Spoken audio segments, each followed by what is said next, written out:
اللہ تبارک و تعالیٰ نے بے شمار صحیفے اور کتابیں نازل فرمائیں، ان میں 4 جو ہیں وہ مشہور ہیں۔ یہ عقیدہ نہیں ہونا چاہیے کہ میرا 4 کتابوں پر ایمان ہے، انجیل، زبور اور توریت اور قرآن، نہیں۔ عقیدہ یہ ہونا چاہیے کہ اللہ تبارک و تعالیٰ نے آسمان سے جتنی بھی صحیفے کتابیں نازل کی، میرا سب پر ایمان ہے۔ آمنت باللہ و ملائکتہ و کتبہ و رسلہ، کہ میں ایمان لایا اللہ پر، اس کے سارے فرشتوں پر، سارے نبیوں پر اور ساری کتابوں پر۔ تو نہ تو نبیوں کی تعداد کنفرم ہے اور نہ ہی کتابوں کی تعداد کنفرم ہے۔ 1,24,000 یہ یقینی نہیں ہے، کم و بیش کے ساتھ ہے۔ عقیدہ یہ ہونا چاہیے کہ جتنے نبی اللہ پاک نے بھیجے سب پر ایمان، جتنی کتابیں بھیجی سب پر ایمان، اور جتنے فرشتے ہیں سب پر ایمان ہے۔ اب جتنی بھی کتابیں نازل کی گئی، کوئی کتاب ایسی نہیں تھی جس کتاب میں حضور کا ذکر نہ ہو، اور جتنے بھی انبیاء کرام دنیا میں آئے، کوئی نبی ایسا نہیں تھا جس نبی نے نبی پاک صلی اللہ علیہ وسلم کی تعریف، آپ کے اوصاف و کمالات نہ بیان کی۔ ہر نبی کے 2 ہدف تھے، ایک تو لوگوں کو توحید کی دعوت دینا کہ اللہ پر ایمان لاؤ، اللہ ایک ہے، اس کی عبادت کرو، اور دوسری کس بات کی تبلیغ ہوتی تھی؟ دوسری اس بات کی تبلیغ ہوتی تھی کہ اللہ پاک ایک آخری نبی آئیں گے، اور اگر تم ان کا زمانہ پاؤ تو ان پر ضرور ایمان لانا اور ان کی ضرور اطاعت کرنی ہے۔ ہر نبی اپنی امت سے یہ وعدہ لیتا تھا۔ مفتی اعظم ہند رحمۃ اللہ تعالی کہتے ہیں کہ رسول انہی کا تو مژدہ سنانے آئے ہیں، انہی کے آنے کی خوشیاں منانے آئے ہیں۔ سارے نبی پہلے آئے، کس لیے آئے؟ کہ وہ حضور کے آنے کی خبر دینے کے لیے آئے کہ حضور نے آنا ہے، اللہ پاک کے آخری نبی نے آنا ہے۔ اور پھر جو قرآن نازل ہوا ہے، یہ پورا کا پورا قرآن بھی حضور کی نعت ہے۔ اعلیٰ حضرت فرماتے ہیں کہ اے رضا، خود صاحب قرآن مدح ہے حضور، تجھ سے کب ممکن ہے پھر بدعت رسول اللہ کی؟ قرآن پاک کی کون سی ایسی سورہ مبارکہ ہے جس سورہ مبارکہ میں حضور کا ذکر خیر نہ ہو؟ علماء کرام نے لکھا ہے کہ 7,000 مرتبہ نبی پاک صلی اللہ علیہ وسلم کا ذکر قرآن میں ہوا ہے، 7,000 مرتبہ۔ تبھی شاعر نے کہا کہ دساں کی نے مصطفیٰ دی کیڈی سونی شان آپ دی تعریف وچ سارائی قرآن، آپ دی تعریف وچ سارائی قرآن، پڑھ کے تو ویکھ جیڑا مرضی سی پارا، قسم خدا دی مینوں سب نالوں پیارا۔ تو پورا کا پورا قرآن حضور کی شان و عظمت کو بیان کرتا ہے، اور قرآن میں اس کے ہر حرف میں ایک علوم کا سمندر ہے۔ مولا علی رضی اللہ تعالیٰ عنہ کہتے ہیں اگر میں سورۃ الفاتحہ کی تفسیر لکھنے بیٹھوں تو 70 اونٹ بھر جائیں، 70 اونٹوں پر وہ کتابیں رجسٹر لادے جائیں صرف سورہ فاتحہ کی تفسیر کے اندر۔ سورہ فاتحہ میں آیتیں کتنی ہیں؟ 7 آیتیں ہیں۔ ان 7 آیتوں کی وضاحت کرنا شروع کی جائے، فرما رہے ہیں کہ 70 اونٹ بھر جائیں۔ اور پورے قرآن کا کتنا علوم کا سمندر ہے، اس کے ہر حرف میں کئی معنی ہے۔ اللہ تبارک و تعالیٰ نے متعدد مقامات پر حضور کی نعت کہی۔ ایک جگہ ارشاد فرمایا کہ وَمَا أَرْسَلْنَاكَ إِلَّا رَحْمَةً لِّلْعَالَمِينَ، محبوب ہم نے آپ کو سارے جہان کے لیے رحمت بنا کر بھیجا۔ اللہ رب العالمین، سارے جہان کا پالنے والا، اور اللہ کے حبیب رحمت للعالمین، سارے جہان پر رحم کرنے والے۔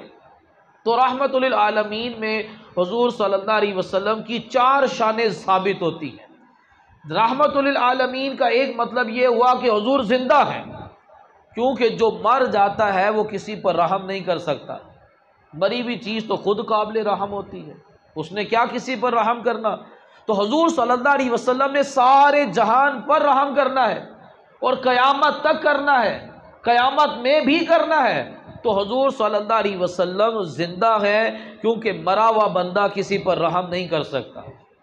اللہ تبارک و تعالیٰ نے ہر نبی کو موت کا ذائقہ اس نے چکھا ہے، لیکن کلو نفس ذائقۃ الموت، ہر جان نے موت کا ذائقہ چکھنا ہے، تو ایک لمحے کے لیے انبیاء کرام موت کا ذائقہ چکھتے ہیں لیکن پھر سے زندہ ہوتے ہیں۔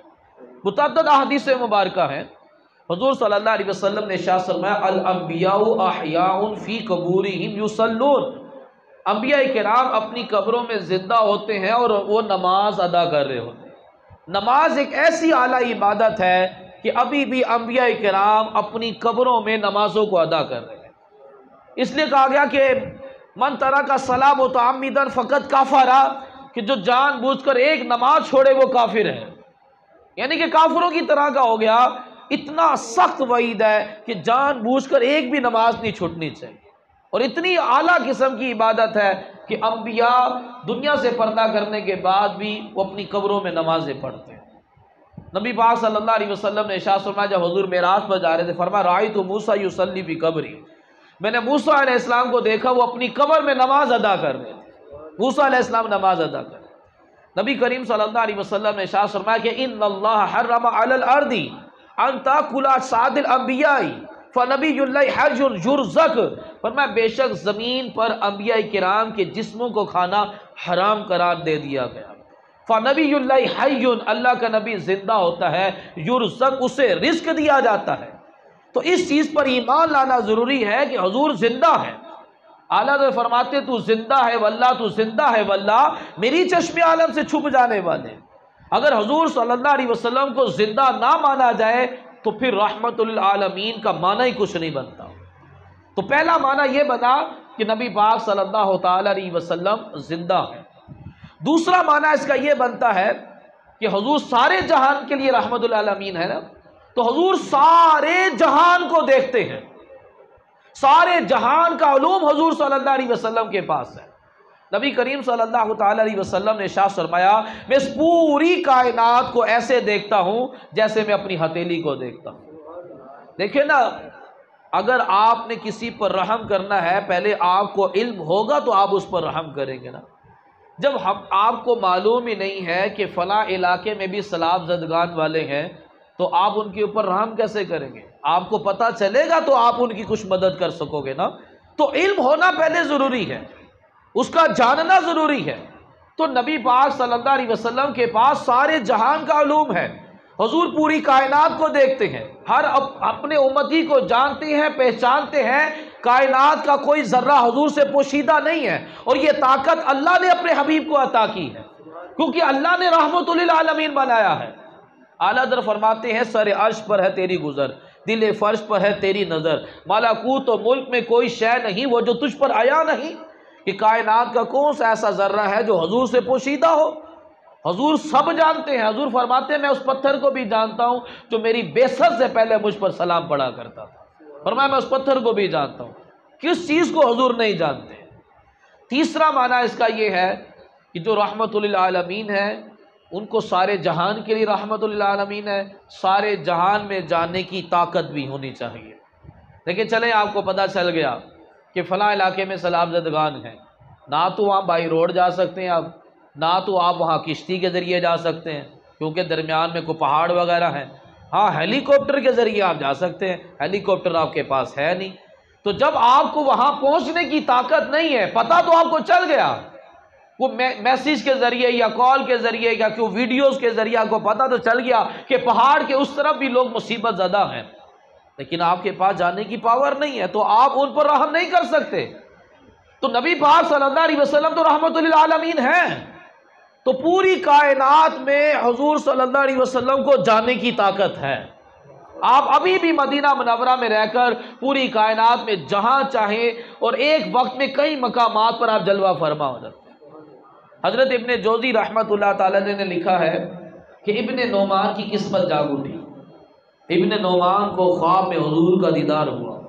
کیا دیکھتے ہیں کہ حضور کہیں تشریف لے جا رہے ہیں۔ ابن نعمان کہتے ہیں میں نے حضور کے ہاتھوں کو بوسہ دیا، میں نے عرض کی یا رسول اللہ کہاں تشریف لے جا رہے ہیں؟ حضور نے فرمایا کہ فلاں علاقے میں میرا امتی رہتا ہے، میں اس سے ملاقات کے لیے جا رہا ہوں۔ تو میں نے عرض کی یا رسول اللہ آپ نبیوں کے سردار ہیں، سارے جہان کے لیے سردار ہیں، آپ کیوں چل کر جا رہے ہیں؟ اس کو چل کر آنا چاہیے آپ کی زیارت کے لیے۔ کہتے ہیں کہ حضور جلال میں آ گئے۔ حضور نے فرمایا ادب کے ساتھ میرا وہ امتی میرا میلاد مناتا ہے، میں اس لیے اس کی ملاقات کے لیے جا رہا ہوں۔ کہتے میں نے اپنے آپ کو سنبھالا اور میں نے عرض کی یا رسول اللہ صلی اللہ علیہ وسلم، جو آپ کا میلاد مناتا ہے آپ اس سے خوش ہوتے ہیں؟ حضور نے فرمایا جو ہم سے خوش ہوتا ہے ہم اس سے خوش ہوتے ہیں۔ اللہ اکبر، یا رسول اللہ، یا علی، زندہ باد، مرحبا مرحبا مرحبا مرحبا، یا رسول یا رسول اللہ۔ سنا ہے آپ ہر عاشق کے گھر تشریف لاتے ہیں، میرے گھر میں بھی ہو جائے چراغاں یا رسول اللہ۔ تو جس گھر میں حضور کا میلاد بڑے ذوق شوق کے ساتھ، ادب کے ساتھ، اخلاص کے ساتھ منایا جاتا ہے، حضور تشریف لاتے ہیں۔ تو رحمت للعالمین کا تیسرا معنی یہ ہوا کہ حضور صلی اللہ علیہ وسلم کو سارے جہان میں جانے کی طاقت ہے۔ چوتھا مطلب یہ ہوا کہ حضور دافع بلا ہے۔ چلے آپ کو پتہ چل گیا کہ فلاں علاقے میں سیلاب زدگان ہیں، چلو آپ وہاں پر پہنچ بھی گئے، لیکن وہاں جب آپ پہنچے تو وہ لوگ، آپ ان کے لیے راشن لے کر پہنچے تھے، لیکن وہ لوگ تو بیمار پڑے تھے، انہیں تو دوا کی ضرورت تھی، لیکن آپ ڈاکٹر نہیں ہیں، تو آپ ابھی بھی ان پر رحم نہیں کر سکتے۔ رحم کرنے کے لیے ہر طرح کی مصیبت دور کرنے کی پاور ہونی چاہیے۔ تو نبی پاک صلی اللہ علیہ وسلم کو اللہ تبارک و تعالیٰ نے دافع بلا بنایا کہ ہر طرح کی مصیبت دور کرنے کی طاقت حضور صلی اللہ علیہ وسلم ہے۔ تو رحمت للعالمین سے پتہ چلا کہ حضور صلی اللہ علیہ وسلم زندہ ہیں، حضور صلی اللہ علیہ وسلم حاضر و ناظر ہیں، حضور صلی اللہ علیہ وسلم پوری کائنات کا علوم رکھتے ہیں، حضور صلی اللہ علیہ وسلم ہر طرح کی مصیبت کو دور کرنے کی طاقت بھی رکھتے ہیں۔ تو یہ معنی ہوا کہ وما ارسلناک الا رحمت للعالمین، کہ ہم نے آپ کو سارے جہان کے لیے رحمت بنا کر بھیجا۔ جن کو سارے جہان کے لیے رحمت بنا کر بھیجا، اس اللہ کے آخری نبی کا اس مہینے میں خصوصیت کے ساتھ میلاد کیا جاتا ہے۔ یہ میلاد ایک محبت کا اظہار ہے، یہ میلاد ایک محبت کی علامت ہے، اور یہ محبت ہی تو مسلمان کی کامیابی ہے۔ ہلاکو خان جب بغداد میں آیا تھا، اس نے مسلمانوں کو قتل کیا اور 4 لاکھ مسلمانوں کے سروں کا مینار بنایا۔ ہلاکو خان کا پلان یہ تھا کہ میں نے پوری دنیا پر حکومت کرنی ہے، مسلمانوں پر بھی حکومت کرنی ہے، اور اس قوم کے اوپر کیسے حکومت کی ہے؟ اس نے ایک طالب علم سے پوچھا کہ بتاؤ میں یہاں کیوں آیا ہوں؟ اس دین کے طالب علم نے کہا کہ جب ہم دین سے ہٹ جاتے ہیں، اللہ کی نعمتوں کا شکر ادا نہیں کرتے، اور آپس میں جب ہم جھگڑا کرتے ہیں، اتفاق سے نہیں رہتے، تو اللہ تعالیٰ تم جیسے ظالم ہم پر مسلط کر دیتا ہے۔ ہلاکو خان نے کہا کہ میری یہاں سے جانے کی وجہ کیا بنے گی؟ اس نے کہا کہ جب ہم دین پر واپس پلٹ آئیں گے، اللہ کی نعمتوں کا شکر ادا کریں گے، جب ہم آپس میں اتفاق کے ساتھ رہیں گے تو تم یہاں سے دفع ہو جاؤ گے۔ تو ہلاکو خان کے ذہن میں یہ بات بیٹھ گئی کہ مسلمانوں پر اگر حکومت کرنی ہے تو ان کو دین پر نہ چلنے دیا جائے۔ اگر یہ دین پر چلیں گے تو پوری دنیا پر حکومت کریں گے، اگر یہ دین پر نہیں چلیں گے تو کافر ان کے اوپر حکومت کرے گا۔ ہلاکو خان کی بیٹی نے بزرگ سے کہا کہ تمہارے رب نے تمہیں چھوڑ دیا، ہمارے رب نے ہماری مدد کی اور ہمیں تم پر غلبہ عطا کیا۔ تو بزرگان رحمہ نے فرمایا کہ جب بکریاں چرانے والا بکریاں چراتا ہے تو 2-4 کتے ساتھ رکھتا ہے، اگر کوئی بکری لیور چھوڑ کر بھاگ جائے نا تو وہ چرہاوا اس بکری پر کتے چھوڑ دیتا ہے جب تک وہ بکری واپس ریوڑ میں نہ آ جائے۔ اسی طرح ہم مسلمان جب اللہ کے دین کو چھوڑ دیتے ہیں، دین کے راستے کو چھوڑ دیتے ہیں، تو اللہ پاک تم جیسے کتے ہم پر چھوڑ دیتا ہے جب تک ہم دین پر واپس نہیں آ جاتے۔ تو جب مسلمان دین سے ہٹتا ہے تو خوںخوار کتے مسلمانوں پر چھوڑ دیے جاتے ہیں جب تک مسلمان پلٹ کر دین کی طرف نہ آ جائے۔ اسی طرح انگریز جب یہاں پر تھا بر صغیر میں 200 سال انہوں نے حکومت کی، ان کا پلان یہ تھا کہ مسلمانوں پر حکومت جاری رکھنی ہے۔ کیسے ان کے اوپر حکومت جاری رہ سکتی ہے؟ اسی صورت میں کہ یہ شریعت پر نہ چلے۔ انہوں نے کیا کیا؟ انہوں نے 2 نمبر مولوی خریدے اور اس طرح کے فتوے جاری کرنا شروع کیے کہ لوگ دین سے ہٹنا شروع ہو جائیں، نبی علیہ السلام کا میلاد نہ منایا جائے، کیونکہ میلاد منانے سے محبت بڑھتی ہے۔ خاموش ہو کر بیٹھو، آپ دونوں آگے ہو جاؤ، ایوب تو بھی آگے ہو۔ فرمایا کہ محبت رسول عشق رسول جو ہے جب دل میں آتی ہے تو بندہ شریعت و سنت کا پابند بنتا ہے۔ حضور کا میلاد نہ منایا جائے کہ میلاد مصطفیٰ سے عشق رسول کی شمع روشن ہوتی ہے، محبت رسول بڑھتی ہے۔ تو انہوں نے فتویٰ جاری کر دیا کہ حضور کا میلاد منانا شرک ہے، بدعت ہے۔ اعلیٰ حضرت نے فرمایا کہ رہے گا یوں ہی ان کا چرچا رہے گا، پڑے خاک ہو جائیں جل جانے والے، اور حشر تک ڈالیں گے ہم پیدائش مولا کی دھوم، مثل فارس نجد کے کلوے گراتے جائیں گے، خاک ہو جائیں عدو جل کر مگر ہم تو رضا، دم میں جب تک دم ہے ذکر ان کا مناتے جائیں گے۔ حضور کا میلاد کوئی عام چیز تو نہیں ہے۔ امام جلال الدین سیوطی شافعی رحمۃ اللہ تعالی علیہ اتنے بڑے عالم دین، انہوں نے جاگتی آنکھوں سے 72 مرتبہ حضور کا دیدار کیا، 72 مرتبہ باقاعدہ حضور کے سامنے بیٹھ کر حدیثیں سیکھی ہیں انہوں نے۔ یہ لکھتے ہیں کہ جس گھر میں حضور کا میلاد ہوتا ہے اس گھر کو فرشتے رحمت کے پروں سے ڈھانپ لیتے ہیں۔ محفل والوں کے لیے فرشتے رحمت کی دعا کرتے ہیں اور جنت کی دعا کرتے ہیں۔ جس گھر میں حضور کا میلاد ہوگا فرماتا کہ وہ گھر نہ ڈوبے گا، نہ وہ گھر جلے گا، اور نہ ہی اس گھر کے اندر نظر بد اور جادو ٹونا سیب ہوگا۔ فرمایا جس گھر میں حضور کا میلاد ہوگا، امام کسلانی نے لکھا کہ 1 سال تک امن و امان رہے گا۔ جس گھر میں میلاد ہوتا وہ گھر ڈوب نہیں سکتا، جس گھر میں میلاد ہوتا وہ جل نہیں سکتا، جس گھر میں میلاد ہوگا اس گھر میں وبا داخل نہیں ہو سکتی۔ لکھا کہ اور بہت ساری آفات و بلیات سے وہ گھر محفوظ ہو جائے گا۔ جنید بغدادی رحمۃ اللہ تعالی نے لکھا کہ محفل میلاد میں آنے والوں کا ایمان مضبوط ہوگا۔ سری سکتی رحمۃ اللہ تعالی نے لکھا کہ میلاد منانے والے جنت میں حضور کے ساتھ جائیں گے۔ کہتے کیوں؟ کہتے محفل میلاد خاص حضور کی محبت کے لیے سجائی جاتی ہے، اور حضور کا فرمان ہے کہ من احبنی کان معی فی الجنہ، کہ جس نے مجھ سے محبت کی وہ میرے ساتھ جنت کے اندر داخل ہوگا۔ پھر سری سکتی رحمۃ اللہ تعالی نے لکھا اگر تمہارا کوئی جائز مقصد پورا نہ ہو رہا ہو، حضور کا میلاد کرو، مقصد پورا ہو جائے گا، دلی مراد پوری ہو جائے گی۔ ہماری فیملی میں ایک کی خواہش تھی کہ میرے ہاں بیٹا ہو جائے، بیٹیاں تھیں بیٹا نہیں تھا۔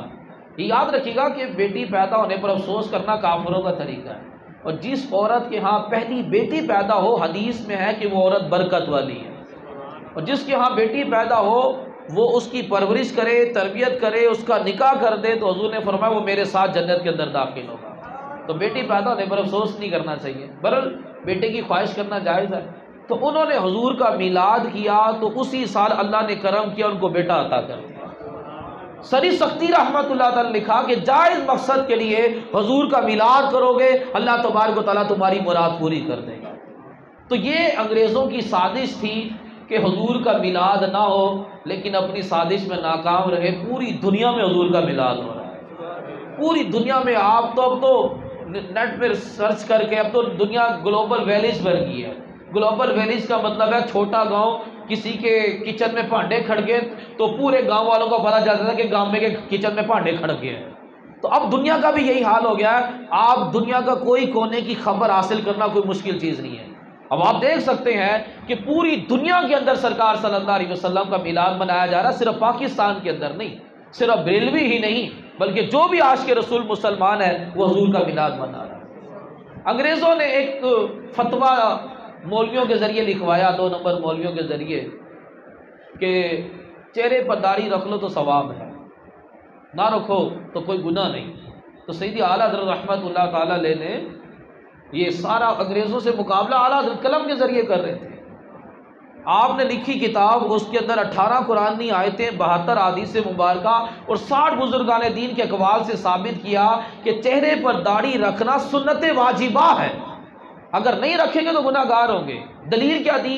فرمایا دلیل یہ دی کہ یہ چہرہ اللہ تعالیٰ نے اپنے دست قدرت سے بنایا، اور اللہ کی بنائی ہوئی چیز کو بدلنا حرام ہے۔ اللہ تعالیٰ نے مرد کے چہرے پر داڑھی اللہ نے بنائی ہے، یہ اپنے آپ نہیں نکل آئی، اگر اپنے آپ نکل آتی تو پھر عورت کے بھی نکلتی، مرد ہی کے کیوں نکلتی ہے؟ اللہ پاک نے مرد کے چہرے پر داڑھی بنائی ہے۔ اب جو اللہ اس کے چہرے پہ داڑھی بنا رہا ہے، یہ بلیڈ بنا کر اس کو نالی میں پھینک رہا ہے تو یہ گناہ گار ہے، یہ مصلح کہلائے گا۔ پہلے جب جنگیں ہوتی تھیں تو ان کی فتح کی علامت کیا ہوتی تھی؟ وہ قتل کرنے کے بعد جو لاشیں پڑی ہوتی تھیں ان کا ناک، کان، جسم کی اعضاء کاٹ کر ٹوٹے ٹوٹے کر کر ایک رسے میں پرو کر گلے میں ڈال لیتے تھے، اور پھر بڑی تکبر کے ساتھ اپنے شہر میں داخل ہوتے تھے کہ ہمیں فتح حاصل ہوئی ہے۔ یہ کافروں کا، عرب والوں کا وتیرہ تھا وہ، جب نبی کریم صلی اللہ علیہ وسلم نے صحابہ کو بھیجتے تھے جنگ کے لیے تو حضور منع کرتے تھے کہ چہرہ نہیں بگاڑنا، ناک کان ہونٹ وغیرہ یہ چیزیں نہیں کاٹنی. کیوں؟ یہ چہرہ اللہ نے دست قدرت سے بنایا، بھلے کافر کا چہرہ ہے، چہرے کو بگاڑنا ہی حرام ہو گیا. اب جو اللہ کی بنائی ہوئی تخلیق ہے اس کو کوئی بھی بدلے گا تو گناہ گار ہوگا. اللہ تبارک و تعالیٰ نے ایک بندے کو مرد بنایا ہے، وہ اپنے آپ کو عورت کی مشابہت اختیار کرے تو حرام گناہ کا کام ہے. وہ عورتوں کی طرح کان میں بالی پہن لے، ہاتھ میں کڑے پہن لے اور لمبے بال رکھ لے. تو جس بندے نے کڑا پہنا ہوا ہے، کان میں بالی پہنی ہوئی ہے، لمبے بال رکھے ہوئے ہیں، وہ اگر نماز پڑھے تو اس کی نماز بھی قبول نہیں ہے. نماز اس کی مکر تحریمی واجب الاعادہ.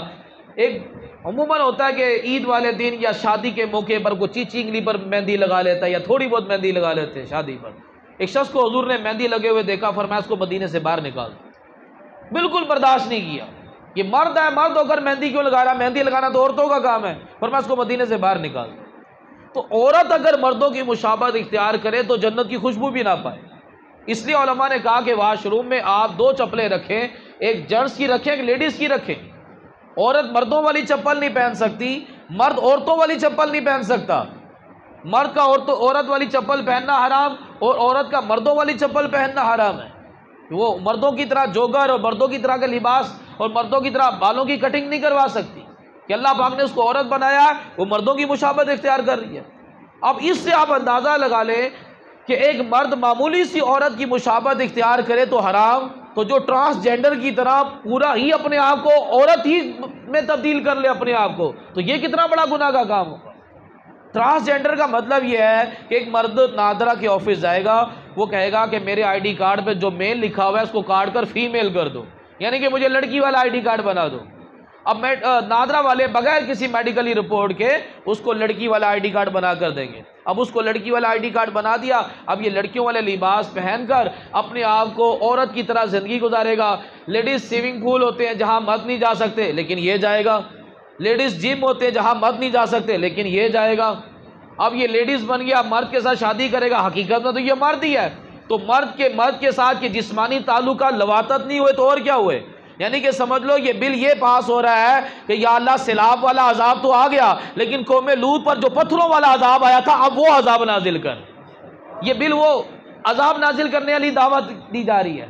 اب لڑکی جا کر نادرا سے مردوں والا آئی ڈی کارڈ بنا لے گی. اب مردوں والا آئی ڈی کارڈ بنا کر کہے گی مجھے جائیداد میں مرد والا حصہ دو. چلو اب دو مرد والا حصہ، اس نے مرد والا آئی ڈی کارڈ بنایا ہوا ہے. تو کتنی اس کے اندر خباثتیں ہیں. ٹرانسجینڈر بنی اسرائیل میں بھی ایک شخص تھا، نسوحا اس کا نام تھا. اس کی خد و خال جو تھی نا وہ عورت کی طرح کی تھی. اس نے کہا تھوڑا بہت میں عورت کی طرح ملتا جلتا تو ہوں، کیوں نہ اس کا فائدہ اٹھایا جائے. اس نے لڑکیوں والے کپڑے پہن لیے، لمبے بال رکھ لیے، اب پورا وہ لڑکی لگے. تھا تو یہ مرد. اب یہ لڑکیوں والے کپڑے پہن کر لمبے بال رکھ کر یہ لڑکیوں کے حمام میں گھس گیا، جا کر جنسی تسکین اپنی حاصل کرتا تھا. اس نے وہاں پر عورتوں کے مساج کرنا شروع کر دیا. لیکن اندر ایک ضمیر ہوتا ہے جو بندے کو ملامت کرتا ہے کہ میں غلط کر رہا ہوں، میں گناہ کر رہا ہوں. گناہ کیا ہے؟ سب سے بڑا مفتی بندے کے سینے میں ہے. حضور کی بارگاہ میں صحابی نے عرض کی یا رسول اللہ کیسے پتا چلے گا یہ گناہ ہے؟ فرمایا جو کام تیرے دل میں کھٹکے سمجھ لے وہ گناہ ہے. ہر کام کرنے سے پہلے آپ اپنے مفتی سے فتویٰ لے لیں کہ میں کروں کہ نہ کروں. آپ کا جو دل ہے وہ یہ تھوڑا سا کھٹکے گا کہ یار یہ مجھے صحیح نہیں لگ رہا، تو سمجھ لینا کہ وہ غیر شرعی حرام کام ہے. اب اس کا ضمیر اس کو ملامت تو کرتا تھا کہ میں یہ غلط کر رہا ہوں. کئی بار کہتا تھا اب نہیں جاؤں گا حمام، عورتوں کے حمام میں، لیکن پھر چلا جاتا تھا. ایک مرتبہ یہ حمام میں گیا عورتوں کے، وہاں بادشاہ کی شہزادی آئی ہوئی تھی نہانے کے لیے. اب یہ ان کو مساج کرتا تھا. اس نے شہزادی کو مساج کیا. شہزادی کو اس کا مساج بڑا پسند آیا. اتنے میں اعلان ہوا کہ کوئی عورت حمام سے باہر نہیں نکلے گی، شہزادی کا ہار گم گیا ہے، سب کی تلاشی لی جائے گی. اب اس کے پسینے چھوٹ گئے. اگر تلاشی لی گئی تو پتہ چل جائے گا کہ میں تو مرد ہوں، میں تو عورت نہیں ہوں. اور بادشاہ کو پتہ چلا کہ میں نے اس کی بیٹی کو ہاتھ لگایا، بادشاہ تو میری کھال ادھیڑ دے گا. اب یہ اندر ہی اندر گڑ گڑانے لگا، رونے لگا، یا اللہ آج مجھے بچا لے، آج کے بعد یہ حرام کام نہیں کروں گا، ٹرانسجینڈر والا کام نہیں کروں گا. تو یہ دل ہی دل میں دعا مانگ رہا تھا. تو اللہ کریم ہے، جب دل سے دعا مانگی جائے تو یوں قبول ہوتی ہے. تو فوراً اعلان ہو گیا کہ کہ شہزادی کا ہار مل گیا ہے۔ اس کی آنکھوں سے آنسو جاری ہو گئے کہ رب کریم نے اتنی جلدی میری دعا قبول کی، اور میرے رب نے مجھے بادشاہ سے بچا لیا، اب میں اپنے رب کی نافرمانی نہیں کروں گا۔ حمام سے باہر نکل آیا اور اپنے گھر میں عبادت میں مصروف ہو گیا۔ لیکن اس کا مساج بڑا مشہور تھا کہ بڑا بہترین مساج کرتی ہے، لیکن تھا تو یہ مرد، تو عورتیں اس کو بلاتی لیکن یہ نہیں جاتا تھا۔ ایک دن شہزادی نے اس کو بلا لیا، اب تو اس کو جانا پڑنا تھا کہ شہزادی نے بلایا۔ اب اس نے کہا کروں تو کروں کیا، اس گناہ سے بچنے کا حل یہی ہے کہ یہاں سے ہجرت کر جاؤ۔ جو گناہ سے بچنے کے لیے ایک بالغ ہجرت کرتا ہے وہ ابراہیم علیہ السلام کے ساتھ جنت میں داخل ہوگا۔ اس نے وہاں سے بھاگ گیا اور دور کسی جنگل بیابان میں عبادت میں مصروف ہو گیا۔ وہاں ایک بھینس آ گئی، اس نے کہا پتہ نہیں کس کی بھینس گم گئی ہے۔ اس نے اس کو کہا چلو میں اس کی رکھوالی کرتا ہوں، جب کوئی آئے گا لینے کے لیے میں اس کی بھینس اس کے حوالے کر دوں گا۔ اب وہ بھینس کو اس نے سنبھال لیا۔ تاجروں کا ایک قافلہ گزرا وہاں سے، تو یہ وہاں عبادت میں مصروف تھا۔ تاجر کہنے لگے ہم بھوک پیاس سے مر رہے ہیں، تمہارے پاس کچھ ہے تو ہمیں دو، ہم نے بھی بڑی دور کا سفر ہے، ہمیں کچھ نہیں مل رہا۔ اس نے فوراً بھینس کا دودھ دھویا اور سارے تاجروں کو دودھ پلایا۔ تاجروں کی جان میں جان آئی، تاجر بڑے خوش ہوئے، سب نے اس کو کچھ نہ کچھ رقم دی، اس کے پاس رقم کا ایک ڈھیر لگ گیا۔ اب یہ نصوحہ کہنے لگا میں نے یہ رقم کیا کرنی، چلو ایسا کرتا ہوں یہاں سے مسافر گزرتے ہیں پیاسے ہوتے ہیں، چلو ان کے لیے کنواں کھدوا لیتا ہوں۔ اس نے وہاں کنواں کھدوا لیا۔ اب جب کنواں کھدوایا تو جہاں پہلے پانی ہوتا تھا تو وہاں پر لوگ بسنا شروع ہو جاتے تھے، لوگ بسنا شروع ہو گئے، پوری آبادی بن گئی، یہ آبادی کا سردار، اور اس کی نیک نامی بڑی مشہور ہو گئی، یہاں تک کہ بادشاہ تک اطلاع چلی گئی۔ بادشاہ نے کہا کہ ہم اس نیک انسان سے ملاقات کے لیے جائیں گے۔ بادشاہ چلا کہ جا کر نصوحہ سے ملاقات کروں، تو راستے میں بادشاہ کا انتقال ہو گیا۔ اب لوگوں نے کہا کہ بادشاہ کیونکہ نصوحہ کی ملاقات کے لیے جا رہا تھا، لہٰذا اب نصوحہ کو بادشاہ بنا دیا جائے۔ اب وہ بادشاہ بن گیا اور اسی شہزادی کے ساتھ اس کا نکاح ہو گیا، اور پورے ملک میں اس نے عدل و انصاف قائم کیا ہوا تھا۔ اتنے میں کچھ عرصے میں ایک شخص آیا، کہنے لگا بادشاہ سلامت، کچھ سال پہلے میری بھینس گم گئی تھی، ابھی تک میری بھینس نہیں ملی، آپ میری مدد کریں۔ تو بادشاہ نے کہا تیری بھینس میرے پاس ہے۔ سپاہیوں سے کہا اس کو بھینس لا کر دو، اور اس بھینس کی وجہ سے میں نے بڑا مال کمایا ہے، جتنا مال پڑا ہے وہ آدھا مال بھی اس کو دے دو۔ اب بھینس لے کر آئے اور صندوق بھرے ہوئے سکوں کے وہ لا کر اس کو دے دیے، لے بھائی اپنی بھینس بھی لے جا اور یہ سارا صندوق بھی تو لے جا۔ تو وہ شخص کہنے لگا بادشاہ سلامت، نہ میں انسان ہوں اور نہ یہ بھینس ہے، میں بھی اللہ کا فرشتہ ہوں، یہ بھی اللہ کا فرشتہ ہے، ہم دونوں آپ کے امتحان کے لیے آئے تھے۔ جب آپ نے توبہ کی تو آپ کا امتحان ہونا تھا کہ آپ توبہ پر قائم رہتے کہ نہیں کہ رہتے۔ آپ نے توبہ پر ثابت قدمی اختیار کی ہے، لہٰذا آپ کو بادشاہت بھی مبارک ہو، آپ کو آخرت بھی مبارک ہو۔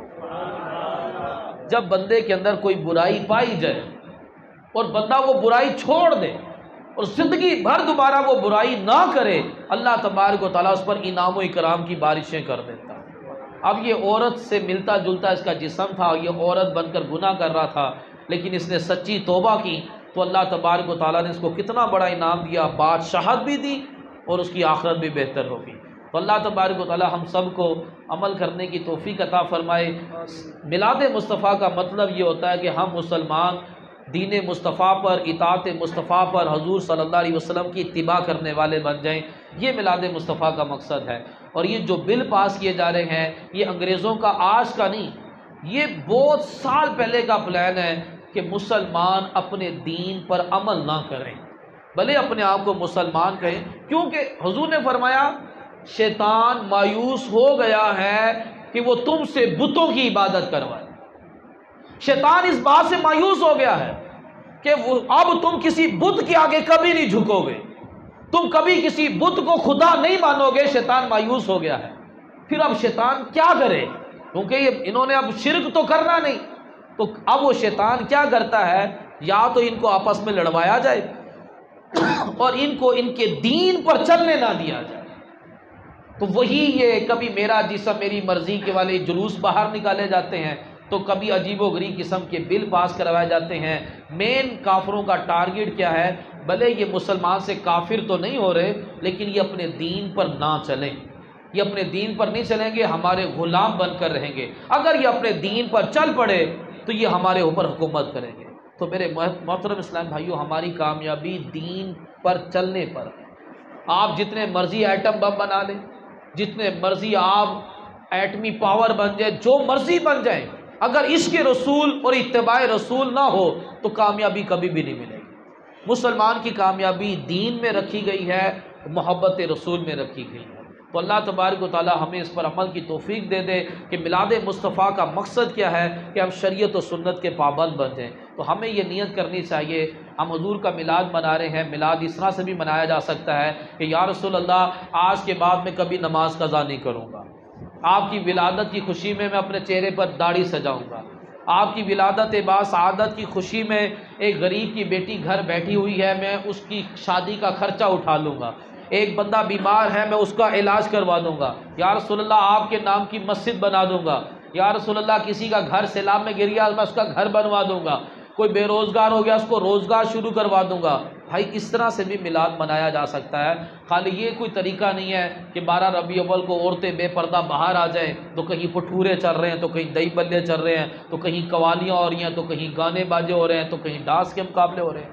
یہ 12 ربیع الاول کی بہت بڑی توہین ہے، یہ ولادت مصطفیٰ والے دن کی گستاخی ہے، توہین ہے، اس دن کو ناپاک کیا جا رہا ہے، یہ بے حیائی کے معاملہ سے۔ پتہ نہیں اس قوم کو کیا ہو گیا ہے کہ ناچ گانا انہوں نے اپنا مقصد حیات سمجھ لیا ہے۔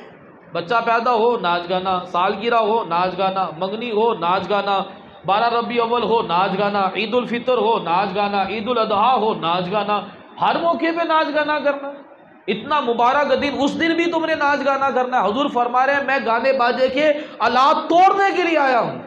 وہ 12 ربیع الاول والے دن بڑے بڑے ڈیک لگا کر گانے چلا کر تو کوئی گرین ٹی کا لنگر چلا رہا ہے، تو کوئی پٹھورے چلا رہا ہے، وہ سمجھ رہا ہے میں بڑا ثواب کا کام کر رہا ہوں۔ یہ ثواب نہیں ہے، یہ نفسانی خواہش ہے، تم اپنی نفسانی خواہش پر عمل کر رہے ہو۔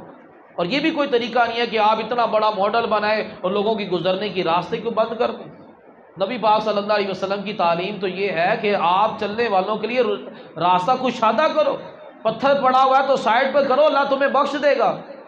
یہ تو کوئی طریقہ نہیں ہے کہ آپ حضور کی جشن ولادت اس طرح سے منا رہے ہیں کہ آپ نے لوگوں کے لیے چلنا دشوار کر دیا، یہ تو کوئی طریقہ نہیں۔ تو لوگوں کو ایک تو سمجھ نہیں ہے کہ ہم نے 12 ربیع الاول کیسے منانی ہے۔ تو دعوت اسلامی الحمدللہ پوری دنیا میں قرآن و سنت کی تعلیمات کو عام کر رہی ہے۔ آپ ضرور مدنی چینل دیکھا کریں، دعوت اسلامی کے اجتماع میں آئیں اور مدنی چینل کو دیکھتے رہیں، تو انشاءاللہ عز و جل اس کی برکت سے پابند سنت بننے، گناہ سے نفرت کرنے اور ایمان کی حفاظت کے لیے کرنے کا ذہن بنے گا۔ اور ایک مشورہ میں آپ کو یہ ضرور دوں گا کہ ضرور کم سے کم مہینے میں ایک مرتبہ اپنے گھر میں محفل پاک ضرور کیا کریں۔ بڑی برکت ہوگی کہ جس گھر میں محفل میلاد ہوتی ہے 1 سال تک اس گھر میں امن و امان رہتا ہے۔ اسماعیل حقی رحمۃ اللہ تعالی نے تفسیر روح البیان میں لکھا جہاں حضور کا میلاد ہوتا ہے 1 سال تک وہاں رب کی رحمت کا نزول ہوتا ہے۔ ضروری نہیں محفل کرنے کے لیے آپ دیگ پکائیں، کوئی بڑے پروفیشنل نعت کا بلائیں، آپ خود ہی گھر کے افراد بیٹھ جائیں، جو آپ کو حضور کی نعت آتی ہے کچھ درود و سلام پڑھ لیں، کوئی 3 مرتبہ سورہ اخلاص پڑھ لیں، بس ہوگی حضور کی محفل۔ آپ 12 مرتبہ درود پڑھ لیں، 3 مرتبہ سورہ اخلاص پڑھ لیں، میلاد ہو گیا۔ اس طرح بھی میلاد ہو سکتا ہے، لیکن کریں ضرور، تو انشاءاللہ اس کی برکت ہو۔